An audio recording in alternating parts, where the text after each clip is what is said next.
talked about an application of PN junction, that was rectifier. If you have a diode and then you connect it to an AC source, then at the output points you get some kind of a DC, not a very good DC. We talked about filtering, putting capacitor, full wave rectification and all that. This essentially used the forward bias of this diode.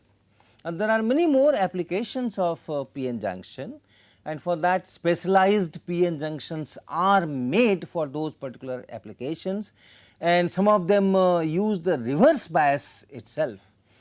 You remember reverse bias and forward bias, you have this VI characteristics, amperes type, this is in milliamperes type. But then you have something called breakdown.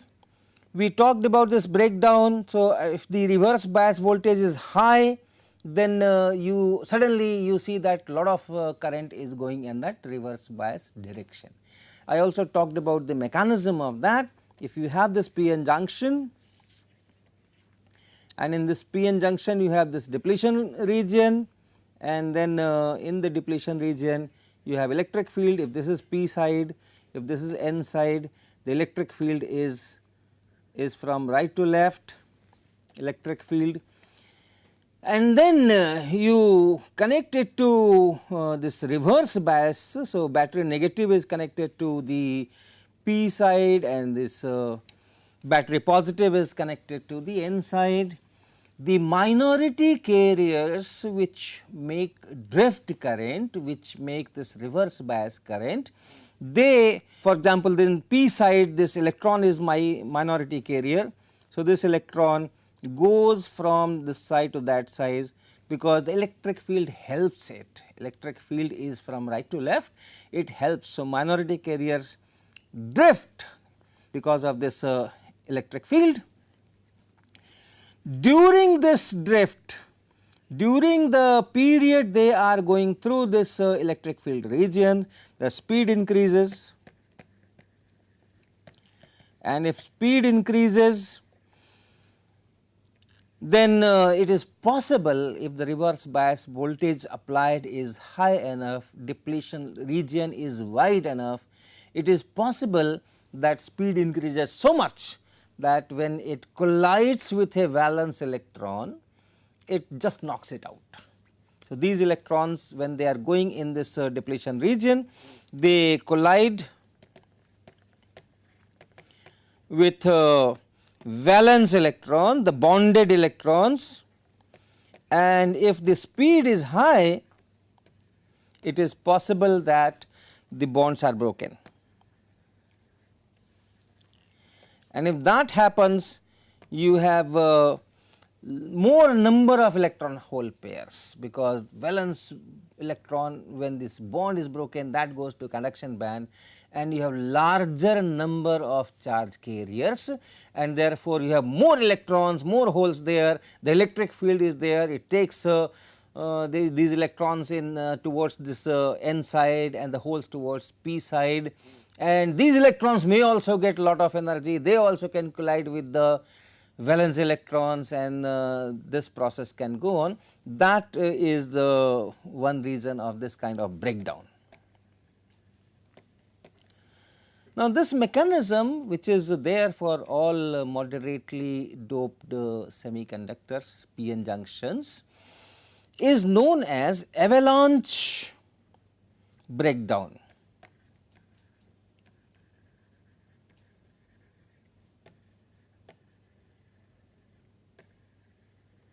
So, this is known as avalanche breakdown, and you can make PN junctions so that the breakdown occurs much earlier than this, and that happens when you have highly doped PN junctions. So, if you dope this PN junctions with much larger concentrations, highly doped PN junction, then what happens? Then you have depletion layer is very thin. Okay, you remember that equation 1 by Na plus 1 by Nd for that depletion layer width square root of some 2 epsilon naught and so on and so forth. So, if you dope it with higher concentrations of these impurities, then the depletion layer is very thin.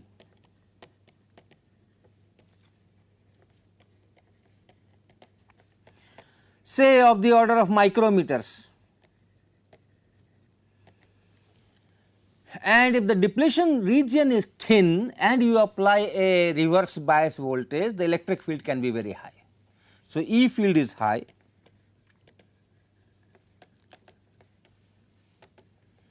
in reverse bias condition.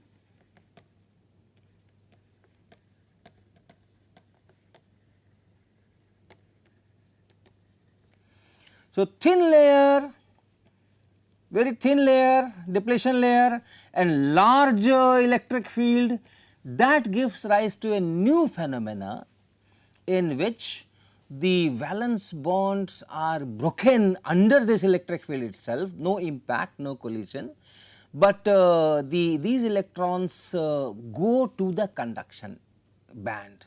So, valence electrons going from valence band to conduction band, that process has got sizable probability provided this depletion layer is very thin and the electric field is high enough.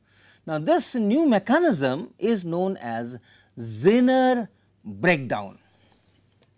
This is known as Zener breakdown.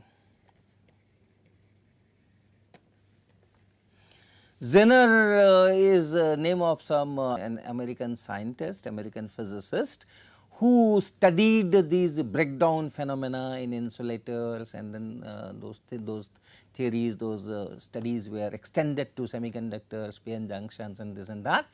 And now this Zener breakdown is used for certain kind of applications, and the PN junctions which use this Zener breakdown for the application, they are known as Zener diodes.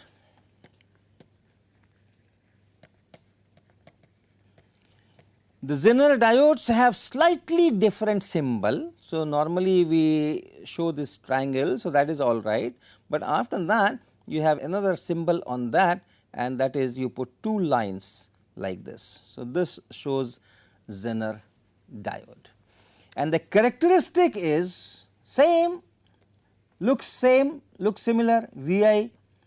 If you draw this Vi graph, on the forward bias side it is like this usual PN junction, and reverse bias also it is like a usual PN junction, but then it goes to this breakdown region. This is known as Zener breakdown.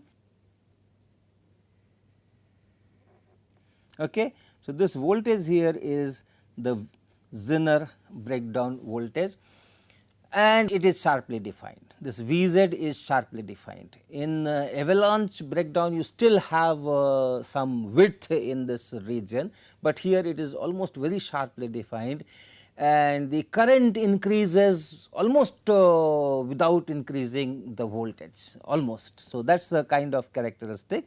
So, that is known as Zener diode. So, what is the use of it? Where can I apply that? The one application is that it can carry different amount of currents for the same voltage across it, and therefore, it can be used as a voltage regulator. So, voltage regulator is one use, voltage regulator. Suppose you have a very simple circuit, you have power supply, you have some power supply and that power supply is giving DC, but then DC is fluctuating. We saw if I just put a PN junction diode to rectify and get a DC supply, even if it is a full wave rectification, even if we put capacitors, you still have some fluctuations. So, this is a DC power supply, but then this voltage source here is had some fluctuations. So, let us say these points are A and B, this is A and B, and then you have the voltage V A with respect to this B point. This we will take V equal to 0. So, this V A has some fluctuation, it is DC, right. So, as a function of time it is constant, but there is some fluctuation. And then I need a constant voltage to my appliance. So, my appliance needs a fixed voltage. So, what I do? I can put the appliance here, and this needs a constant voltage, and what I will do is I just connect it here, and then I put a resistance out here known as shunt resistance or RS, and then I put this Zener diode in reverse bias condition, and say this whole thing is my supply now. This whole thing is my supply, and from here I am taking another this output, and that goes here. So, this is one point, this is one point, and that is connected to the circuit. Generally people call this load resistance, the external resistance that you apply, that is generally people call it load resistance. So, this is, let us say this is the circuit. Now, what happens? Let us put some values also. So, let us say that what you need is, let us say the Zener diode, the characteristic is here, and let us say this is 5 volts. The diodes are made to have a particular breakdown, Zener breakdown values, that depends on how much concentrations you are putting in P side, how much concentration you are putting in N side, and so on. So, one can make it for whatever 2 volts, 3 volts, 2.4 volts, 5 volts, 6 volts, 100 volts. So, that can be made. Then each diode will have some rated watts, so that the total energy which is dissipated there, that should not be more than that particular power wattage that is given. So, maybe let us say a Zener diode is there, and that has the rating 5 volts for the breakdown, and let us say 2 watts as the power rating. What is power rating? Do not dissipate more than 2 watt in the power, otherwise the thermal heat generated, thermal energy generated will be more than what this diode can tolerate, and it may get damaged. So, that is the rating, and that rating is given in watts, and the breakdown is of course in volts. So, let us say we have this kind of thing, and what we need is a constant supply here. So, and the source here is giving me, let us say the source here is giving me some voltage which is say 10 volts, normally average 10 volts, let us say this is 10 volts. So, the source is giving me 10 volts, but plus minus fluctuations. So, what will happen as a function of time if I connect this circuit? So, let us see. Let us first do an analysis where this no load is connected. So, I have this power supply which is giving me A and B, and I have connected a resistance RS, and then I have connected this diode here, the Zener diode here in reverse bias, and let us say this VA is equal to 10 volts. At some instant VA is equal to 10 volts. So, what will happen? The circuit is complete, there will be a current. So, this is giving me a current. The current will go through this resistance, and then it will go through this diode. Reverse bias, remember. So, the current is going as I have shown in this arrow. So, what is the voltage across this RS? So, let us say the voltage across this is RS. So, this voltage V is equal to 0, this voltage V is equal to 10 volt, and then across the diode this voltage is 5 volt, right. So, the current is there, but the voltage is here at this 5 volt. So, across RS the current will be, the voltage will be 10 volts and minus 5 volts, and that is 5 volts.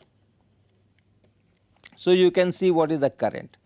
The current through this RS is 5 volts and then divided by whatever is the R.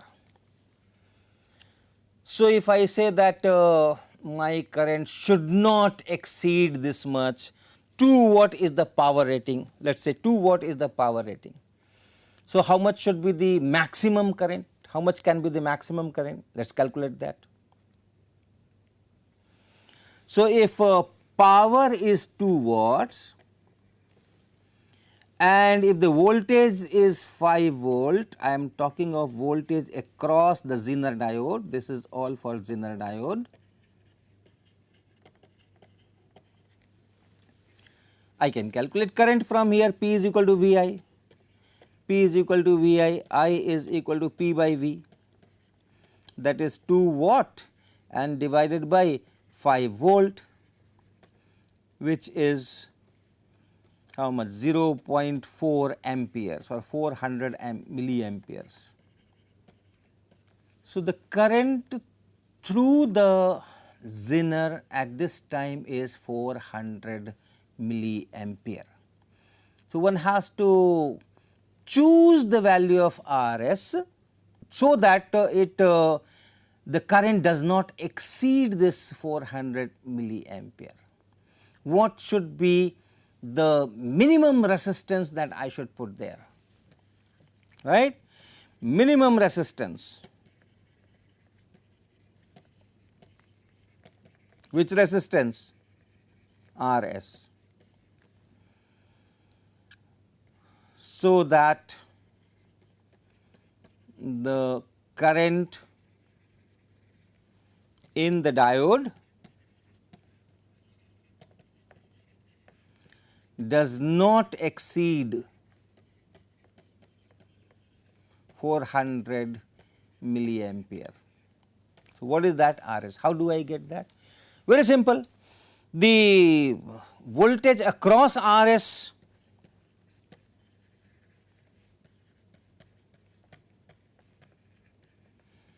is also 5 volt in this condition, right. The voltage across RS here, this is also 5 volt because this is giving me 10 volts, this 5 volt is here, the remaining 5 volt is here. So, if this is 5 volt and the current is 400 milliampere or 0.4 ampere, because I have not put any load at this moment, I am just taking unloaded circuit. So, the entire current which is there in RS, that is going through the Zener also, and therefore, it is 0.4 ampere, and you can calculate how much is RS. RS is V divided by I. So, 5 divided by 0.4 ohm, and how much is this? This is 50 by 4, 12.5 ohms. So, that is the minimum resistance that one has to put there, so that the rating, power rating is not exceeded. That is fine. So, now let me put a load here. Now, I have this RS and let us say we put it somewhere, let us say 12.5 minimum, and then of course, one should not do that, but for calculations. And then I have this diode,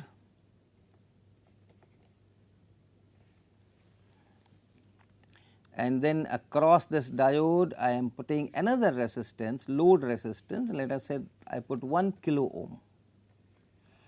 Normally these things are done for electronic circuits where the currents are on the order of milliamperes, few tens of milliamperes maximum, and therefore, the resistance are often in this range kilo ohm or so.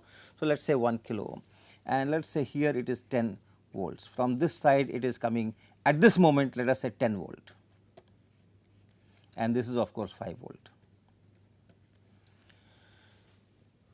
So, what is the current now? Current through this RS, current through this Zener, and current through this 1 kilo ohm. So, first let us say current through this load resistance, 1 kilo ohm resistance.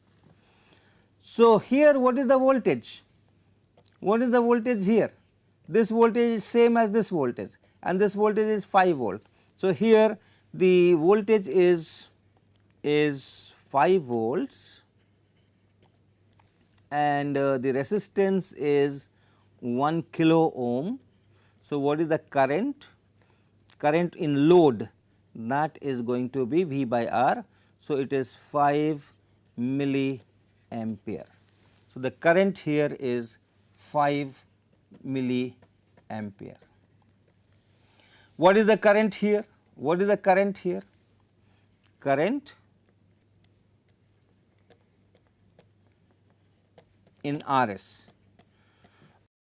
So, on RS the potential difference here is, potential difference between these 2 points is still 5 volts, this 10 volt and minus this 5 volt is this 5 volt. So, 5 volt is here, and therefore, this current will be I in S RS. So, let me write it I S, this current here I S, this will be 5 volts and then divided by 12.5 ohms. So, how much is this? This is 400 milliamperes. So, now you can calculate how much is the current through the diode. The current through the diode will be this 400 milliampere and minus 5 milliampere, and that will be 395 milliampere.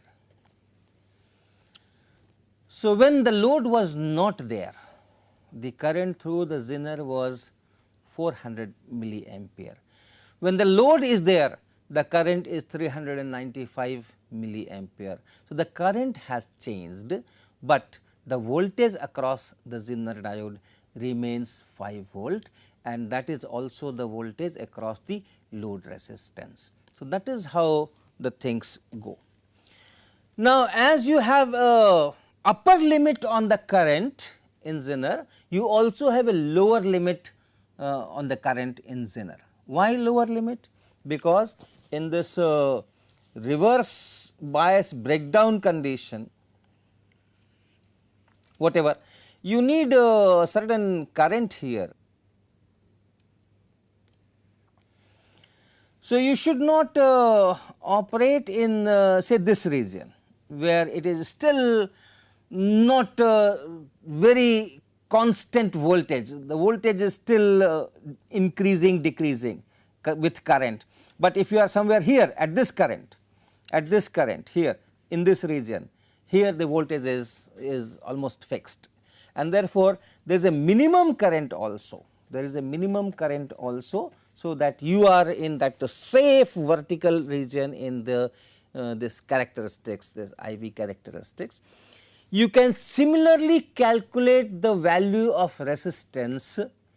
It should we had calculated the minimum resistance, and now we can also calculate the maximum resistance, so that the current does not go down and become less than this minimum needed. So, these are the kind of things which a Zener diode has, and you can make a regulated power supply. What happens if this 10 volts becomes, let us say, 8 volts?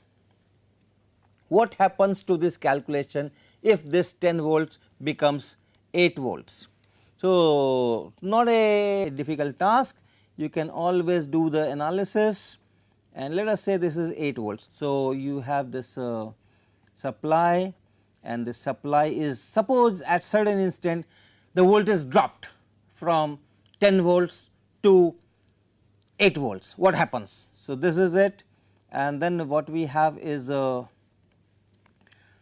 what we have here is resistance Rs, which is 12.5 ohms, and then we had this diode here, 5 volt diode, and from here we had this 1 kilo ohm load.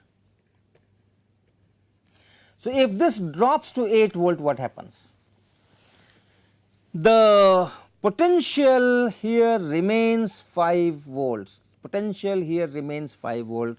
So, the current which is there in the load I L, that is still 5 volts and divided by 1 kilo ohm. It remains the same, and that current 5 milliampere will remain the same. What will change?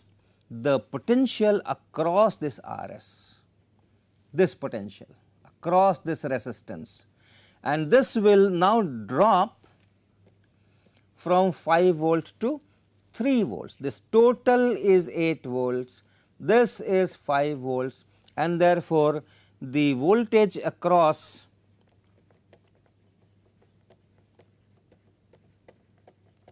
RS is now 8 minus 5, and that is 3 volts. So, now what is the current in RS? IS.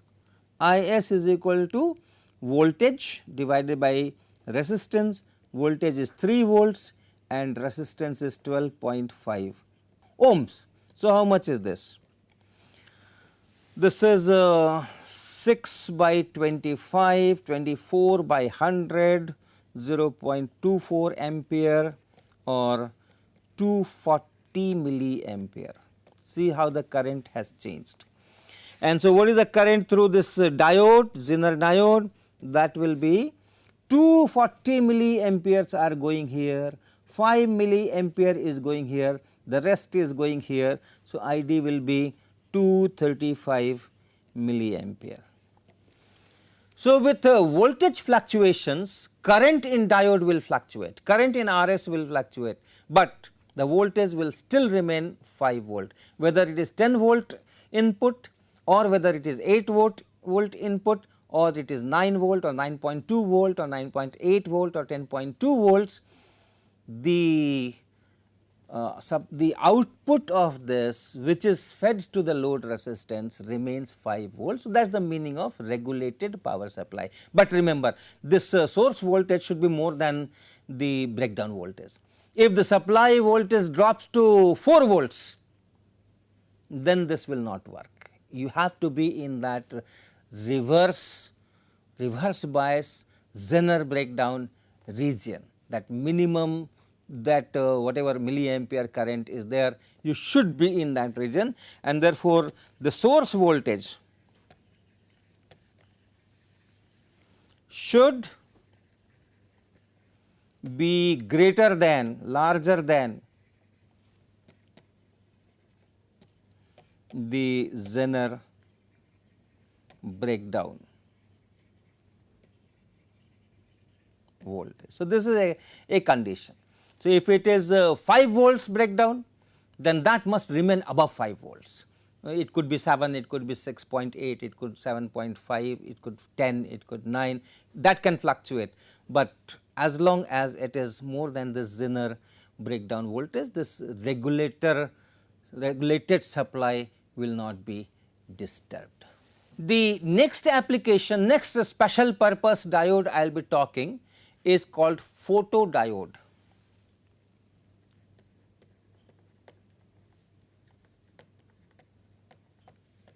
So, normal PN junction with proper concentrations of impurities, but it is photodiode in the sense that it interacts with light, photons, and therefore, in the construction you have some transparent window somewhere, so that light can enter this system and fall on that depletion region or near depletion region. So, during this fabrication, one has to make some kind of a transparent window, and then what happens? If light falls on this diode, on this PN junction near depletion region or in the depletion region, the photon energy that creates new hole electron pairs. So, you have all those valence electrons in this valence band. That means you have electrons here, they are all bonding, they are taking part in the bonding. So, they are providing those covalent bonds, and then conduction band where you have very few number of electrons, although the levels are very much there. And then when light falls, and energy of a photon, you know, it is hc over lambda, h is Planck's constant.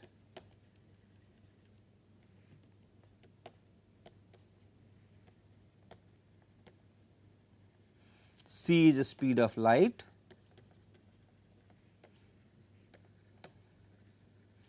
and lambda is wavelength.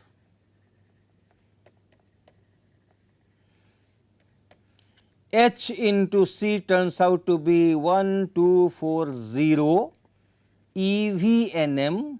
eV is electron volt, this is unit of energy.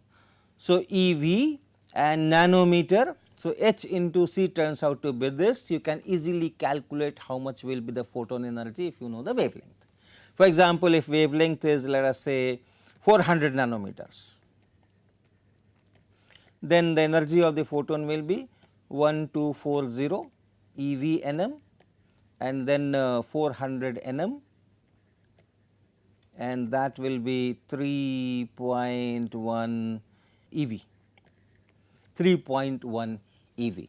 If lambda is, let us say, 620 nanometers, then E will be 1240 eV/nm over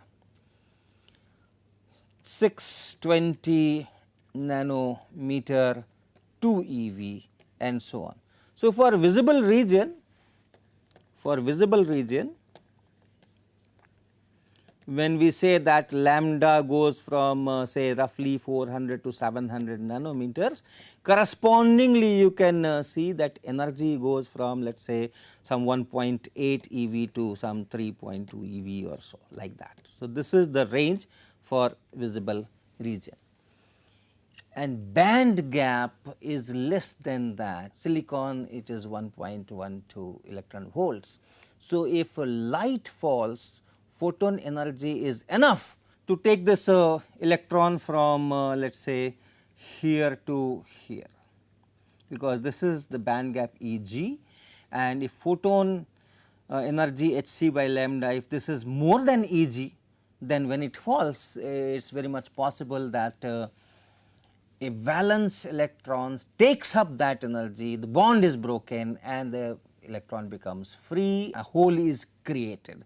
So, new hole electron pairs can be created, and if new hole electron pairs are created, the current is increased if there is circuit out there. So, if you have let us say this junction, you have this junction, and then you have connected it to a battery, biased, forward biased or reversed bias. This particular figure is for reverse bias, you can also have forward bias. So, if the number of charge carriers increase, correspondingly you will have more conduction and the current will increase. You can put some resistor in between so that you do not pass very high current. It is always advisable to play safe, to limit the current, because if you pass too much of current, your p-n junction get destroyed. So, the current increases with more charge carriers created by the light falling on the junction.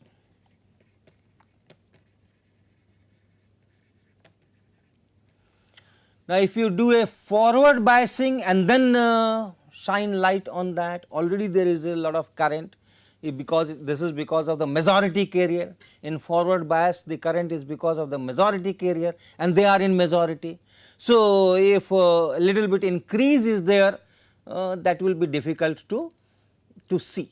But if you operate in reverse bias and the current is due to minority carriers which are much small in number, and then you shine light and new minority carriers are created together with the majority carrier, but here the current is due to minority carrier only, the increase can be really sizable, and therefore, these photodiodes are generally operated in reverse bias conditions only, and then the current is mainly because of these new electron hole pairs and therefore proportional to the intensity of the light.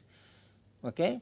Intensity of the light tells me per second, per centimeter square how much energy is falling, and therefore how many photons are falling, and therefore how many electron hole pairs are created, whatever be the ratio. So, the current in that case, if you shine light here on this depletion region and you create new carriers in reverse bias, the electric field is there and that electric field takes the electrons to this side and the holes to this side, and new electron hole pairs are being created, current increases.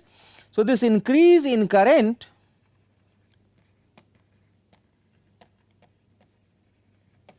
is proportional to almost to the intensity of light.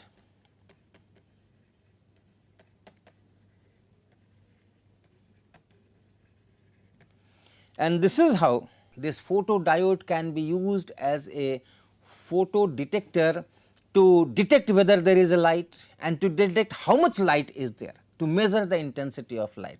So, this is the application of these photodiodes, which are used as photo detectors or which are used to compare the intensity of light. Of course, the stray light can also be there. You want to measure the intensity of light coming from a small torch, but if you put off the torch, then also maybe in the room there is light and that light is falling on the p-n junction diode. So, there is some background current. So, that background current has to be subtracted, or the photodiode has to be very carefully wrapped in something, so that stray light does not go, only the light that you intend to pass, only that goes. Those things are there, but nevertheless this is one device which can measure the intensity and detect the light. The next application, special purpose diode, is very common and almost everyone knows about it, and that is light emitting diode.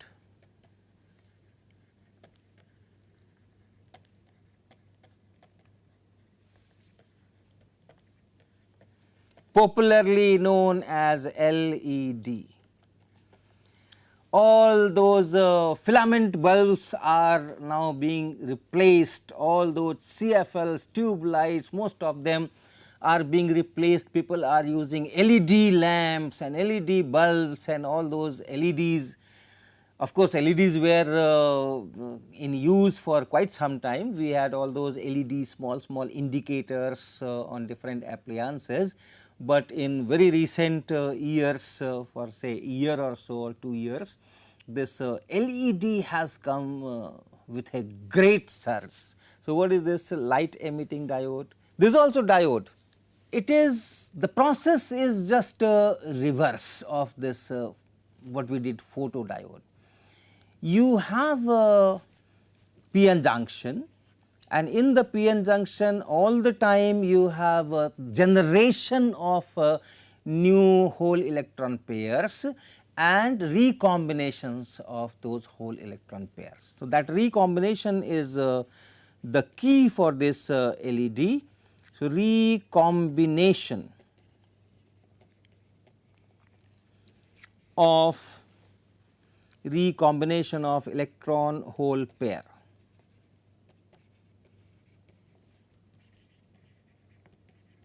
And that always takes place in any p-n junction diode. The generation and this recombination, they always take place because of the thermal energy exchanges. But if the band gap is small, like in silicon or in germanium, if this band gap is small, if this electron here and this hole here, if they recombine and release energy, that energy is dissipated in that junction itself, like thermal energy. It is a thermal exchange. But what if this gap is comparable to the visible light photon energy, which I showed it is some 1.8 eV to some 3.2 eV or so. And if the electron and hole in such a system recombine and the energy is released, that energy can be released in the form of a photon. And that means it emits light. If once again during the fabrication, if you have a transparent cover, so that in the junction when this photon is created, that can come out, then you have this light emitting diode. So, what is this? It is always connected in forward bias to increase that probability of recombination. In forward bias, if you have this let us say this is the junction, you have this depletion region, this is P side, this is N side, and in forward bias what happens?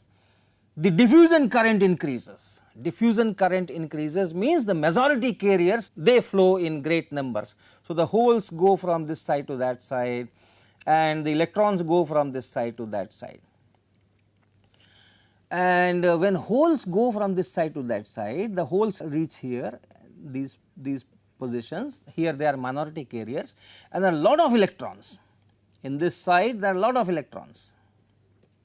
It is full of conduction electrons. This is N side, doped. So, you have a lot of them. So, this minority carriers which are injected here because of this forward bias, they will have enough probability to combine with these electrons, because there are so many electrons, and create that recombination and create that photons, and the light will be emitted. Similarly, the electrons which are coming on the other side, the electrons which are coming here, these electrons are reaching here, right. So, this is known as minority carrier injection, because in this side, in this P side, these electrons are minority carriers and they are injected here near the junction edge in large numbers. But then you have lot many holes. This is P side. So, we have doped it in such a way that you have lots of holes here,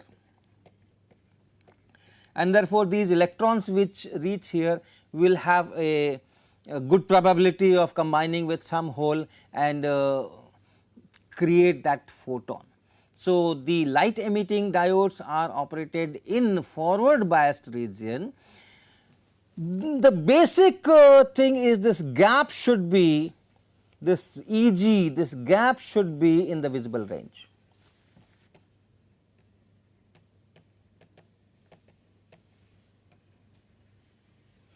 This Eg should be in that range 1.8 eV, 3.2 or 3.4 eV. So, that visible range, how do we achieve that? And that is the place where lot of research had been done, and people have come out with materials which can give energies in this particular range. And the basic material there is this gallium and let us say the gallium arsenic combinations. So, gallium arsenic together with some amount of phosphorus, then gallium and nitrogen, nitride, then indium, some silicon carbide. There are some materials people have worked out very hard, and by properly mixing these materials, they are able to produce band gaps corresponding to visible light with different wavelengths. All these materials and in what proportion you are putting things, that will decide that the band gap is this much. So, you can have a component where the band gap corresponding to say 450 nanometers or 480 nanometers or 510 nanometers and so on, and properly if you mix all those things to make that p-n junction, you can have a white light LED, and that is the crucial thing, that blue component was missing, and 214 Nobel Prize 2014 Nobel Prize was for this blue LED, you know that blue light emitting diode.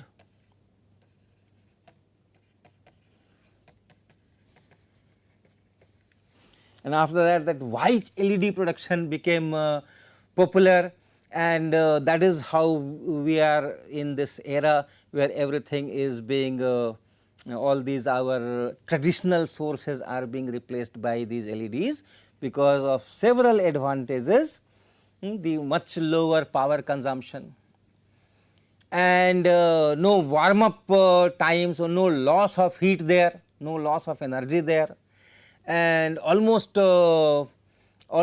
not very good monochromatic like a laser, but still that range you can tune. If you want to have a red LED, that wavelength range can be very small, can be say 50 nanometers, 60 nanometers and so on. So, you can have different advantages there, and you have all seen, I will just show you some of these diodes.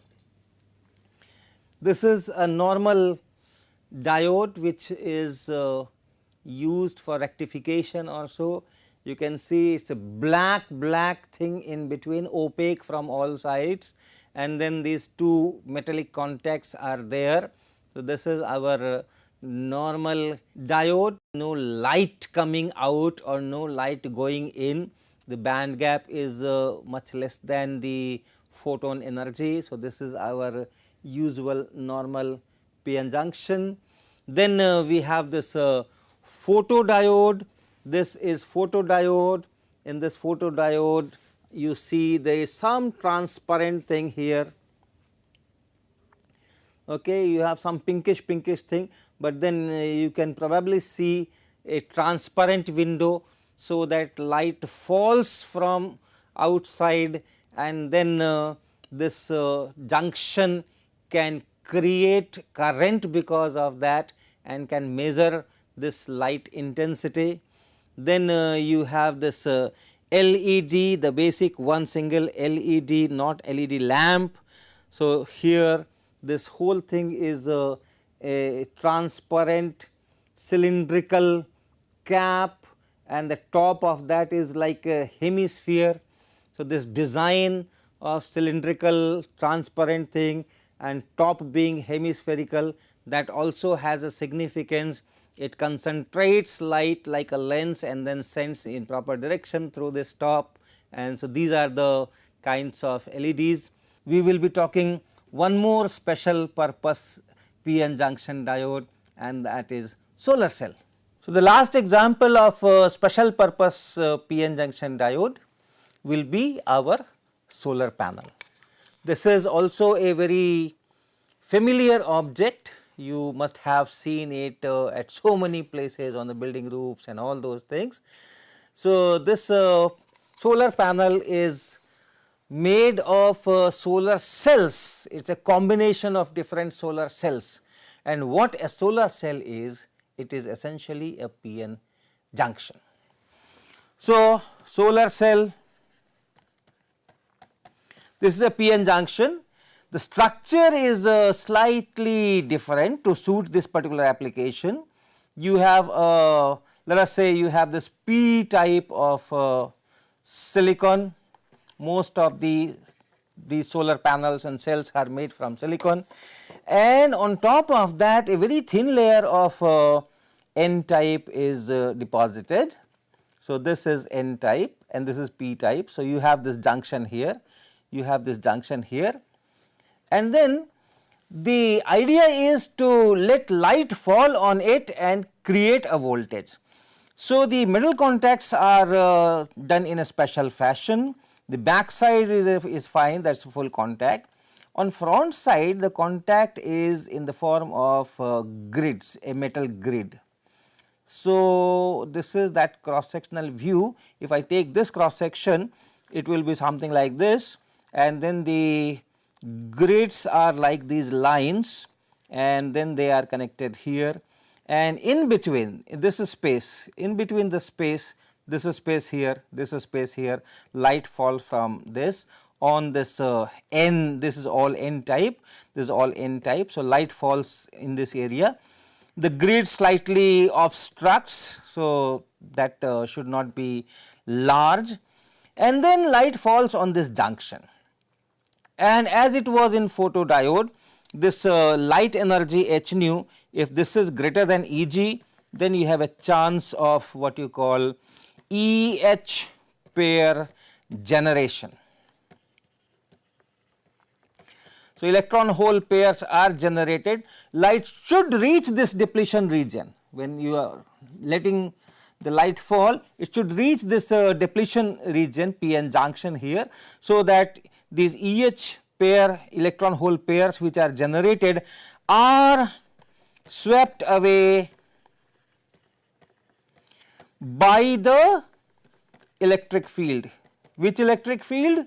The field which is there across the junction, across the in the depletion region. So, as usual, if you have a P here, if you have a N here, and you have a depletion layer, and you have electric field in this direction, and if you do not put any battery, do not bias it and create EH pairs, through this light falling on the depletion region, what will happen? The electrons will be driven in the direction opposite to the field. So, electrons will go this way and these holes will go this way, and you will have a potential difference, a charge separation, a potential difference, and of course, recombination will be there, and in steady state no current will be there, but there will be a voltage because of these extra accumulated charges, and that will be an EMF, and that will depend on this intensity, at what rate you are creating this, at what rate you are generating these EH pairs, that will decide how much will be the voltage. So, for a typical case, the width of this N type here, the width of this N type here, this side, this is typically, let us say, something like a fraction of a micrometer. So, 0.3, 0.35 micrometers, and this side will be much larger, this will be say 300 micrometer or so. Then this N side is, this is N side and this is P side, remember. This is heavily doped and this P side is moderately doped. So, these are the structural parameters. This is how it is done. And then if you, for silicon, so typically for silicon, if you have this let us say a P type and N type, this is P type, this is N type and so on, and you do not connect anything and you shine light on this junction area. So, the voltage which is generated, which is now called as open circuit voltage. Why open circuit? Because we have not connected anything, we have not made any circuit. So, this is open circuit voltage.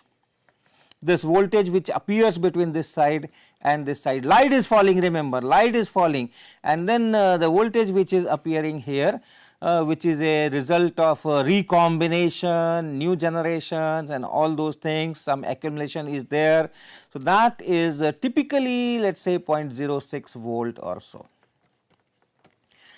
So, that is the maximum voltage. But if you connect this solar cell to a circuit, if you connect it to a circuit and you draw some current, so current will go this way, right, because this side is positive, this side is negative, this is my N side, this is my P side. So, the current will be driven, and when current is driven, then your voltage might change as it happens with any battery.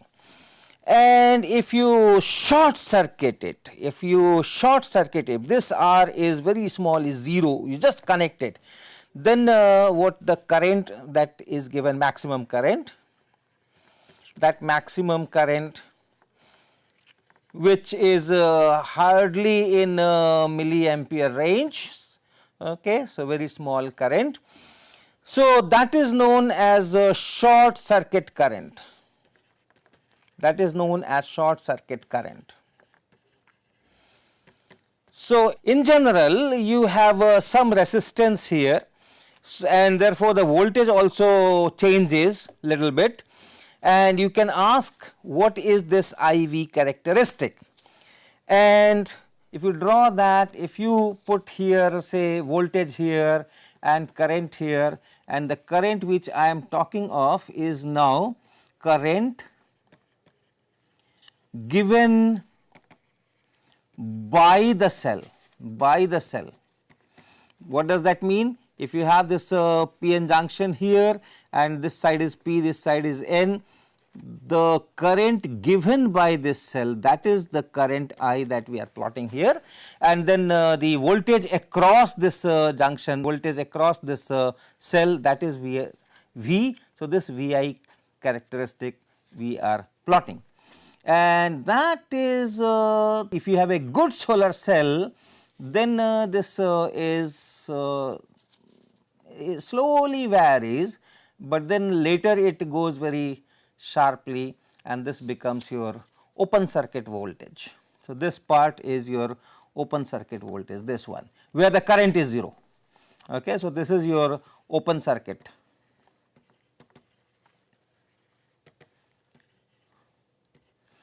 Voltage.